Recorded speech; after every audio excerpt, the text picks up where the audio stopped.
Heyo, what's up mga tol? Welcome ulit sa ating bagong video, reaction, review, commentary, opinion, criticism at kung ano-ano pa.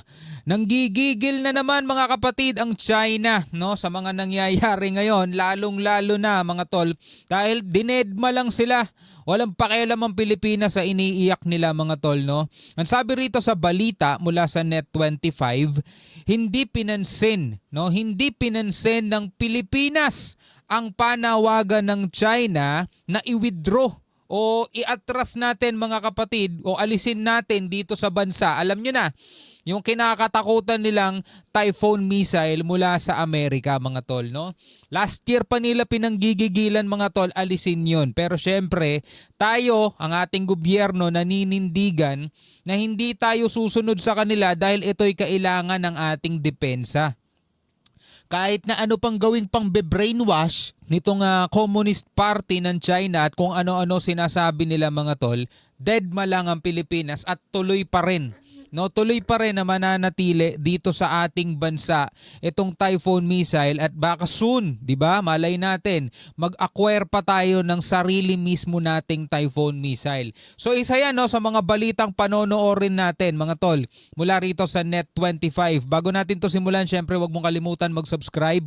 Click mo na rin ang notification bell para ma-notify ka whenever na may mga bago tayong reaction video tulad nito. Huwag na natin patagalin pa, panoorin na natin 'to mga tol. Kapayapaan at kasaganaan ang kailangan ng rehiyon, hindi intermediate range missiles at komprontasyon. Bago natin ipagpatuloy, hulaan ko na kung kanino galing yung napakagandang mensahe na yon mga tol. Sa China malamang. No? Yan yung inaano nila mga tol eh. Yung alam mo yung pinanggagaslight nila. Balikan natin yung sabi mga tol ha. Balikan natin. Tapos ikumpara natin doon sa kanilang aksyon kung nababagay ba yung mga pahayag na yon. Ang Tingnan nyo ha. kapayapaan at kasaganaan ang kailangan ng rehiyon, hindi intermediate range missiles at komprontasyon. Kapayapaan at kasaganaan ang kailangan ng rehiyon, mga tol, at hindi intermediate missile o konfrontasyon, mga tol. Kung titingnan mo ay mukha siyang pahayag na galing sa isang bansang naghahangad ng kapayapaan mga tol. Bansang hindi mo makikita ang mananakop o manghaharas ng kahit na sino mang bansa. Yung itong bansang to parang isang bansa na puro mababait ang namumuno mga tol. Samantalang sila mga kapatid no, kung saan-saan na nakakarating, pumapasok sa exclusive economic zone ng hindi na nila parte. Tapos nang haharas mga kapatid, no? Ito ba yung mga bansang nagsasabing kapayapaan at kasaganaan ng kailangan ng rehiyon? Samantalang nitong nakaraan lang mga tol, halos magkabanggaan na yung eroplano natin sa ka-eroplano nila. Makikita mo talaga kung gaano kaloko-loko tong mga to eh. Ito po ang naging opening statement ng Chinese state media sa panawagan nito sa Pilipinas na i-withdraw na ang Typhoon intermediate range missiles Parang nanguuto ng bata eh no? ng Estados Unidos. Sinabi pa ng China, paulit-ulit daw na sinira ng Pilipinas ang mga pangako nito. No, paulit-ulit daw sinira ng Pilipinas sa mga pangako natin. Nilinaw na ng National Security Council, nilinaw na ng AFP mga tol na wala tayong ipinapangako sa kanila. Wala tayong commitment sa kanila mga tol. 'Di ba? Ipinagpipilitan nila 'yan. No, ipinagpipilitan nila 'yan. Napakakulit nitong mga 'to. Noong una raw kasi ay nangako ang Pilipinas na pansamantala lamang ang deployment ng US Typhoon missiles at ibabalik rin ito sa Estados Unidos. Wala namang komento ang Philippine Embassy sa Beijing, maging ang Malacanang at iba pang mga ahensya ng pamahalaan ng Pilipinas. Wala na eh. Sayang lang kasi oras kung pagtutuunan pa nila ng pansin yan eh. Mga ano yan eh. Mga kulang sa buwan eh. Sa panibagong patutsada ng China. Subalit, dati nang binanggit ni Pangulong Ferdinand Marcos Jr. na ang payag itong i-pull out ang Typhoon missile sa Luzon kung ititigil na ng China ang panghaharas nito sa Pilipinas sa West Philippine Sea. Tanong, tumugon ba ang China doon? Sumagot ba sila doon sa deal na ibinibigay ni PBBM? Gusto nyong alisin namin tong Typhoon missile, di ba? Which is aming depensa. Gusto nyong alisin namin to. Di atras ninyo Yung threat ninyo, iatras ninyo yung mga barko nyo, wag nyong angkinin yung hindi naman inyo. 'Di ba? Samantalang nitong nakaraan lang mga tol, lumilipad yung eroplano natin sa ibabaw ng Baho de Masinloc. Anong ginawa ng PLA helicopter nila? Dumikit mga tol, nasa 3 meters na lang ang layo. Imagine mo kung gaano kalayo yung 3 meters. 'Di ba? Helicopter 'yon mga tol. 'Di ba? Umibabaw pa doon sa ibabaw ng eroplano natin. Tapos gusto nilang alisan tayo ng depensa, samantalang yung mga pinaggagawa nila sa atin. Samantala, may mga balitang lumabas na may dinedevelop na bagong submarine ng China sa isang shipyard dito sa Wuhan. Kita mo ngayon, nagde-develop sila ng bagong submarine. Hindi natin pinipigilan yan. Wala tayong pakialam sa kanila. Nagde-develop sila ng mga missile nila, ng nuclear arsenal nila. Wala tayong pakialam doon. Pero gigil na gigil sila mga tol na alisin natin itong Typhoon missile. At ang asset na ito ay maaari umanong gamitin para i-target ang mga medium-range missile defense system na nakadeploy sa Pilipinas. 'Di ba? Hipokrito, 'di ba? Hipokrito. Gusto nilang alisin mga tol yung Typhoon missile at sinasabi nila kapayapaan at kasaganaan daw ang kailangan ng rehiyon at hindi mid-range missile at konfrontasyon. Samantalang nagde-develop sila ng submarine na pwedeng gamitin pang target sa mga mid-range missile. O kita mo kung gaano kahipokrito tong mga to. 'Di ba? Kumbaga sinasabi kumbaga sa boxing sinasabi, ibaba mo kamay mo, huwag ka nang sumangga, di naman kita patatamaan eh. Parang ganon mga tol.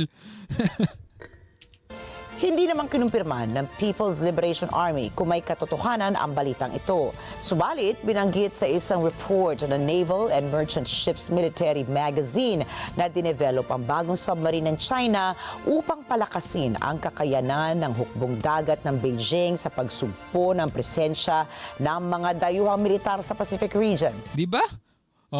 Kala ko ba kapayapaan at kasaganaan ang kailangan sa rehiyon? Hindi mid-range missile. Bakit kayo gumagawa ng ganyan? Napaka-hipokrito, double standards. Kaya nga hirap magpapaniwala sa mga abnoy mga tol. Kaya buti na lang hindi na sinagot ng DFA at saka ni PBBM tong panawagan ng China kasi para lang siya nakikipag-usap sa mga abnoy eh. Tinutukoy ito ang US Typhoon launchers na nakabase sa Luzon na may kakayahang maglunsad ng missile sa China, Russia at maging sa North Korea. Isa pa sa mga pinanggigigilan ng China mga tol. Dito naman sa Taiwan, pinanggigigilan din nila to mga tol.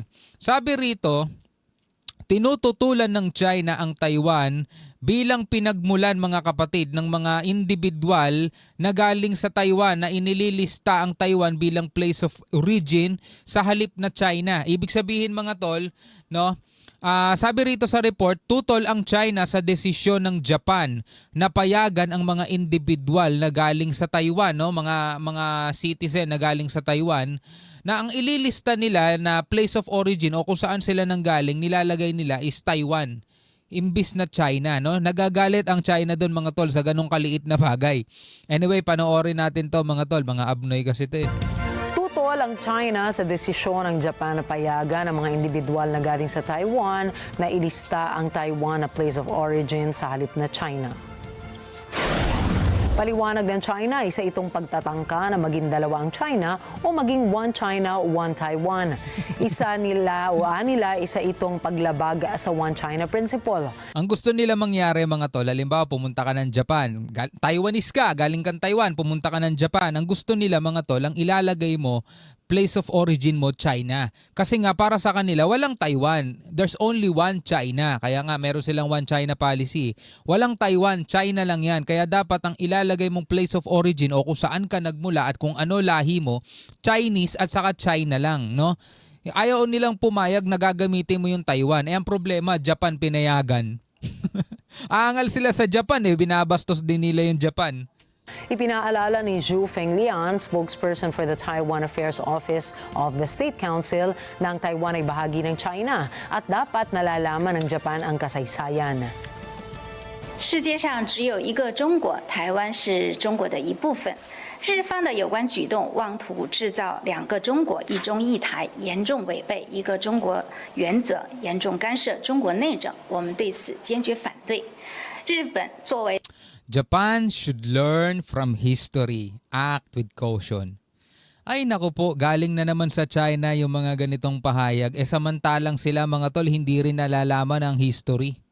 Dito pa lang mga tol sa may South China Sea. 'Di ba? 200 years na mga kapatid ang nakakaraan. Meron na tayong mapa dito sa West Philippine Sea natin. Hindi pa West Philippine Sea pero meron na tayong mapa na parte ng ating teritoryo. Kasama na rin yan mga tol sa binili ng Amerika dito sa mga Espanyol. 'Di ba? Hindi rin ba nila alam yung history na yon? 1947 lang nila inangkin itong 10-dash line nila o 9-dash line nila. 'Di ba?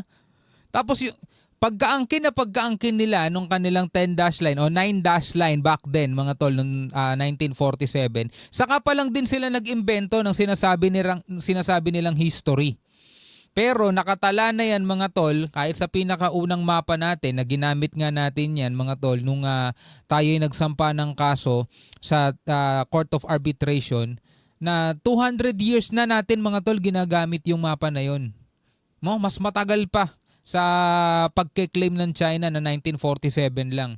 在台湾问题上负有历史 Ngayon sila ang malakas ng loob gumamit ng salitang history. 罪责的国家，应当汲取历史教训，谨言慎行，恪守一个中国原则和中日4个政治文件精神，慎重处理涉台问题。正告民进党当局误判形势，意外谋独，注定失败。 Wala na talaga, tinatakwil na sila ng Taiwan. Wag na kasi kayong makulit, ayaw na nga sa inyo ng Taiwan eh.